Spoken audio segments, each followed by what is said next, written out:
Hi guys, hello everyone and welcome back to our channel technical civil. आप सभी लोगों ने काफी मर्तबा बीआईएम यानी बीम के बारे में सुना होगा, क्योंकि आजकल हमारी इंडस्ट्री में बीआईएम बहुत ज्यादा पॉपुलर और डिमांडिंग होता जा रहा है।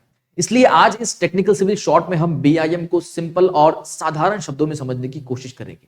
आइए पहले इसके फुल फॉर्म को जान लेते हैं। बीआईएम का फुल फॉर्म होता है बिल्डिंग इंफॉर्मेशन मॉडलिंग।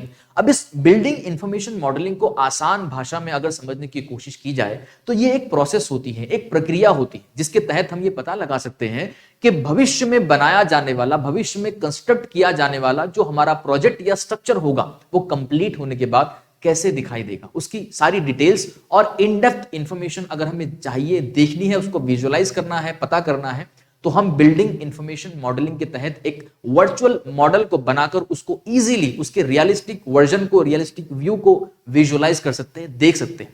तो ये जो प्रोसेस होती है इसको हम बिल्डिंग इंफॉर्मेशन मॉडलिंग कहते हैं। और क्योंकि इस मॉडलिंग के अंदर हम प्लानिंग, डिजाइनिंग, बिल्डिंग और ऑपरेशन, इन सभी एक्टिविटीज को, इन सभी चीजों को मर्ज करके, कोऑर्डिनेट करके एक फाइनल मॉडल क्रिएट करते हैं, एक वर्चुअल मॉडल बनाते हैं जो आपको हूबहू रियलिस्टिक मॉडल की तरह पूरा दिखाई देता है और उसकी सारी इंफॉर्मेशन आप वहां से एज इट इज निकाल सकते हो, समझ सकते हो, उसको विजुअलाइज कर सकते हो। इससे होता यह है कि आर्किटेक्चर, इंजीनियर और कॉन्ट्रैक्टर, इन तीनों के बीच में एक प्रॉपर सिंक्रोनाइजेशन, एक प्रॉपर कनेक्टिविटी बनी रहती है, अपनी अपनी एक्टिविटीज को लेकर, अपने अपने रिस्पॉन्सिबिलिटीज को लेकर, और उन तीनों को, उस प्रोजेक्ट को लेकर एक क्लियर विजन होता है, एक अंडरस्टैंडिंग होती है कि इस प्रोजेक्ट के अंदर होने क्या जा रहा है, हमें करना क्या है। अगर हमें कुछ ऑल्टरेशन करना है तो उस वर्चुअल मॉडल को देखकर वो समझ सकते हैं कि हमारे पास कौन कौन से ऑप्शंस अवेलेबल है, कहां पर मॉडिफिकेशन या इंप्रूवमेंट करने की जरूरत है, कहां पर हमें सुधार करने की जरूरत है। और इसका एक बहुत बड़ा दूसरा फायदा ये होता है कि इसको हम इजीली आगे उस प्रोजेक्ट को मैनेज कर पाते हैं।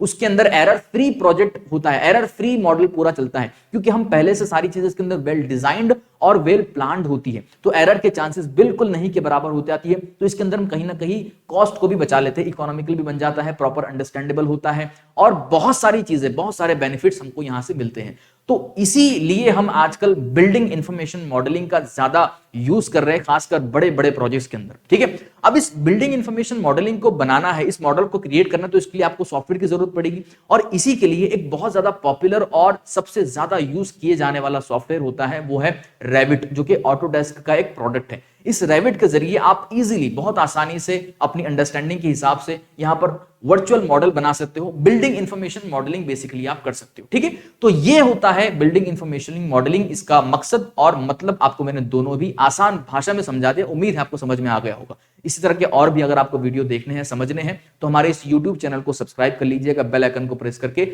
ऑल नोटिफिकेशन पे क्लिक कर दीजिएगा और जाते जाते इस वीडियो को लाइक भी कर दीजिएगा। धन्यवाद।